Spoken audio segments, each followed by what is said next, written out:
Hey everybody, welcome to Ask Dr. Testosterone, starring Dr. George Touliatos and brought to you by his book, The Bible of Bodybuilding 2, over 700 pages full of everything you need to know about training, nutrition, supplementation, and of course, PED use.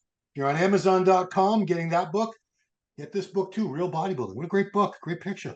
And now, all the way from Athens, Greece, please welcome the good doctor, George Touliatos. How are you, Doc? I'm fine, Ron. How are you? Doing great, doing great. Summer's rolling right along. We're in August.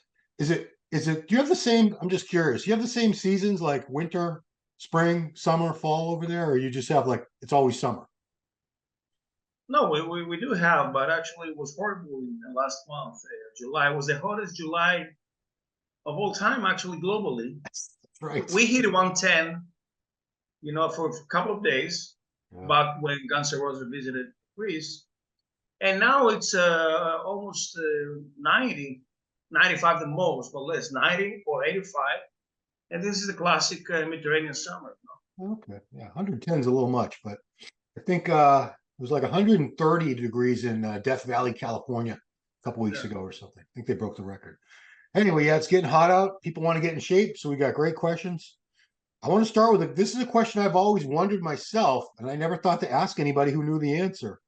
Here it is. Why is it heavy steroid users look older in the face? I would have thought that the stimulatory effects on GH and IGF-1 would tighten up wrinkles. Is it more so caused by the toxic contaminants often found in underground gear? I think when you abuse, you have water intentions that makes you look older because when you're fat, you look older. You don't have the angles, the jawline, the zygomatic bones. I mean, your cheeks are puffy. Yeah. Uh, Now, if you're using contaminated stuff, yeah, it could be also some heavy metals toxicity. I'm not sure about it. But listen, there was an active bro in 2015 that visited in my country. And I think he's the same age as me. He looked much older than me. He was overweight, of course, but when you diet and you're going for the show, uh, you're more attractive in your face, but of course you're super tired. That also makes you look older. Yeah. Um, Now, when you abuse steroids, the IGF-1 elevates, so that when you diet, also perhaps your jawline is more prominent. Okay. Yeah. I remember myself when I was 27, I was 4% at the nationals when I was 180, 175, and I won fitness. And I remember I was hitting this Zeus pose, and to the side, I was looking like an ape, my jawline, you know? An ape. Even though I never touched a GH back then, and I was doing only 3 months cycle of steroids. Yeah. But I guess everything was sucked back, and because of the perhaps of the too many androgens, my HF1 was elevated. But I think you look more manly when you abuse steroids, and if you're overweight with fat, and those bloating water retention makes you look older. Yeah. You've known guys who went off steroids after many years. So have I. I've noticed so many of them, they look younger within just like a few months. They look significantly Younger younger. and less tired, yes. Yeah. Actually, perhaps a little bit more feminine, less manly, Yeah. but more attractive. Yeah. Because, we always, a lot of haters talk crap about, I don't want teenagers on steroids either, but a lot of times you'll see kids who are 18, 19, 20 on heavy doses of steroids and they look like they're 30, 35 years old And they already have in the horrible face. acne also, horrible acne and hair Yeah. loss. Yeah. I mean, I've seen like 19-year-old kids with a hairline up here. They're already in a big bald spot. They're already losing all their hair. So, you don't want to lose your hair, kids. Trust me, it sucks. All right. Next one is how strong and dangerous is methyltrienolone really? Is it good if I combine HGH with IGF-1 LR3 for strength, muscle gain, and fat loss? So, first of all, what is methyltrienolone? Yeah, it's a trimble derivative known as M3. It actually has similar properties to the halotestin. It's more potent, more liver toxic, more androgenic, and more anabolic. It does not metabolize to estrogen. It does not aromatize. There are a few Greek athletes in swimming in track athletics and in Olympic weightlifting that were caught with this. It's not so popular in the US, but I wonder this guy why he's asking something which is super toxic. I mean, Bill Welling describes that if you take it over 1 milligram per day, in a month, you're going to develop jaundice and cholestasis. So it's super toxic. Of course, it gives you much strength and burns fat because super energetic and you can look drier and harder. But I definitely don't recommend it. Now, powerlifters can use it, strongmen can use it, Olympic weightlifters can use it, bodybuilders can use it the last 2 weeks perhaps to gain strength and harden up and burn fat. But it's the devil itself. It's like a poison, you know? Sounds super toxic. His other question about combining HGH with IGF-1 LR3. Would you combine both of those? Well, you can combine. Dr. Hertog believes that you can use simultaneously GH with IGF-1, and you can avoid, by the use of IGF-1, the diabetic insulin sensitivity. Yeah, so GH gives you diabetes and lowers your insulin sensitivity because it's hyperglycemic. And on the other hand, if you use IGF-1, it lowers your blood glucose, so it's hyperglycemic. So it's like using insulin with GH, but also IGF-1, it has also the anabolic effects of growth hormone with an insulin metabolism. So yes, but we're speaking about low doses. Come on. Now, this guy, if he uses higher dose IGF-1 and GH, imagine how high the IGF-1 will spike. And then you may have the gain strength and the size, actually the size, but also you're going to go towards the cancer, you know? Yeah, absolutely. You don't want that. Next one, I can already say no, I've never tried this. Have you or Doc Touliatos tried AnkeBio, A-N-K-E Bio, Ensomon HGH? This must be a brand. So AnkeBio, Ensomon HGH, and how would you compare I never tried. it? No, I tried so far genotropin. Yeah. There was another ground also known as K-Fay. Sizen also I tried a long time ago. Yeah. Norgitropin, that I guess perhaps it was not legitimate. That's all. And also, yes, Humatrop. I tried Humatrop for a very brief period of time, which is the most expensive by Lilly. Yes. Yeah. Okay. Yeah, the only one I've only used Pharma GH once. I was getting those pens from someone in Greece, and I think they were wasn't Dr. Touliatos guys.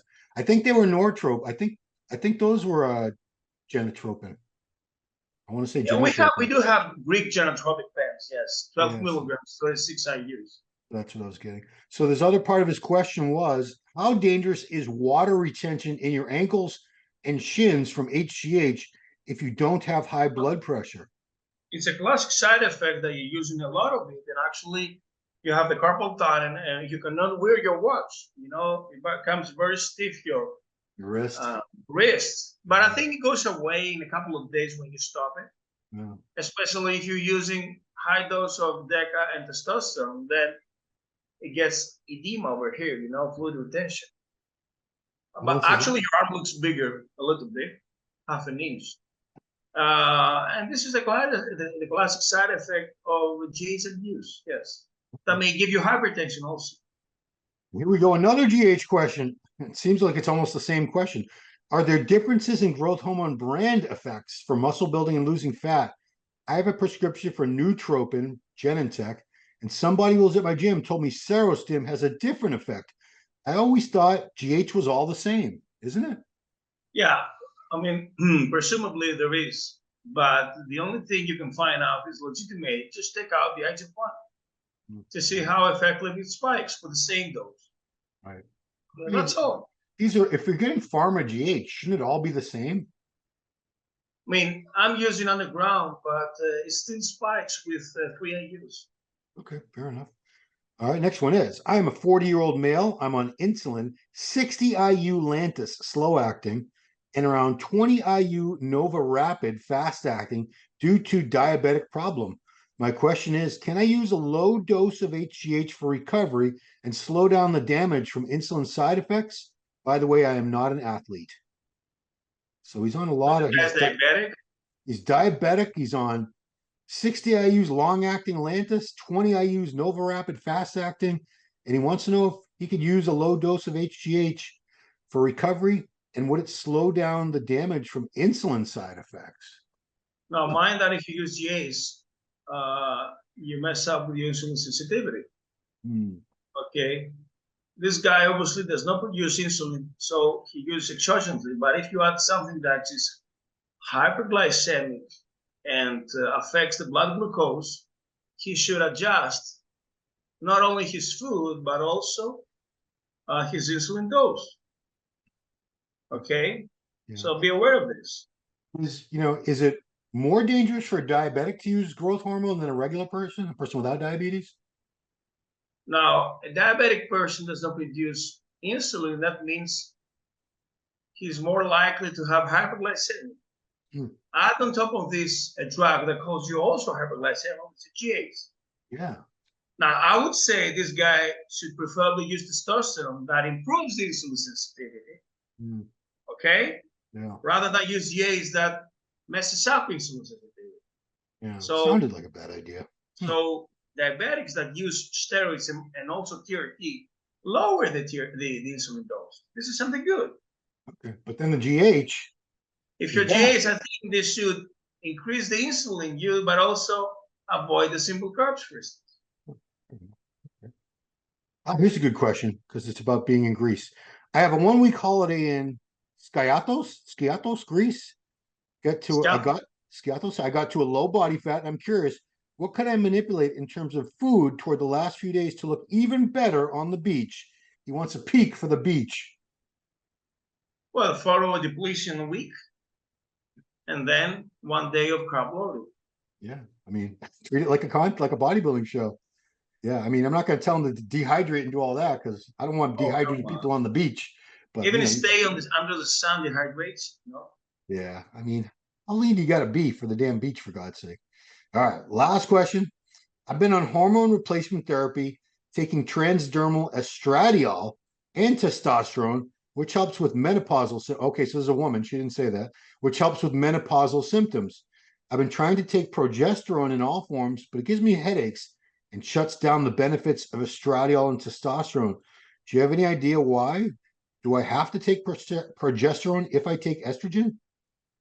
Yeah, I mean, progesterone is the balance from it's a must in women's HRT. They take estrogen, but also they take progesterone, okay? Yeah.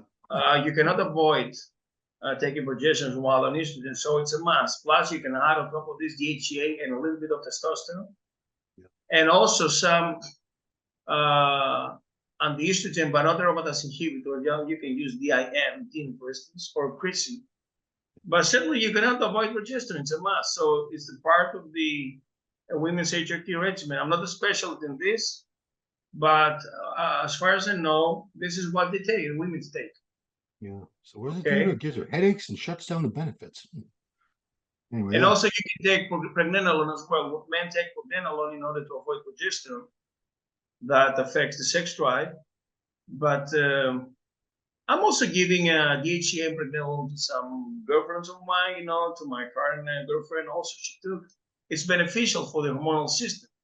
But when women, after when they're menopausal, postmenopausal, they have to take progesterone tablet, pills, capsules actually, with vaginal estrogen or transdermal estrogen.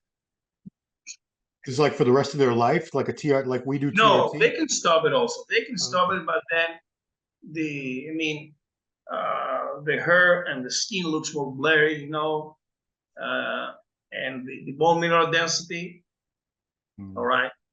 So they're better off just staying on it, probably. They still get back flashes, and also they cannot lose weight when they're not on HRT. Super low estrogen in women is not good in order to make them lose weight. Yeah, I didn't know. My wife's going through menopause. I didn't realize it takes years to go through menopause. It's not like I thought it was like a few months. I think she's 50. She still has her period, huh? 52, and she still gets her period. And she got her period at age 8 or 9. She's still getting it. My God, it's ridiculous. Good thing that I'm snipped. I can't get her pregnant, and we'd have, we'd be like grandma and grandpa having babies. That'd be terrible. I don't want to do that. Anyway, that's all the questions for this week. Thank you, doctor. Doing a great, great service to the people out there. We're getting more women getting questions lately, too. The men and women out there around the world who need expert advice from someone who walks the walk and talks the talk. So, guys, please subscribe to the channel, like the video, share the video, turn on notifications on YouTube and on your phone, of course. And if you have questions or comments for the next show, please leave them below here in the comments. We do appreciate all your feedback. We appreciate you, Dr. T. You're doing a great job here for us, and we appreciate so much. That's it. Everybody, hope you're enjoying your summer. We will see you right here again next time on Ask Dr. T. Thanks for watching. Hey, did you like that video? Smash that like button, subscribe to MD, and please comment down below. Thanks for watching.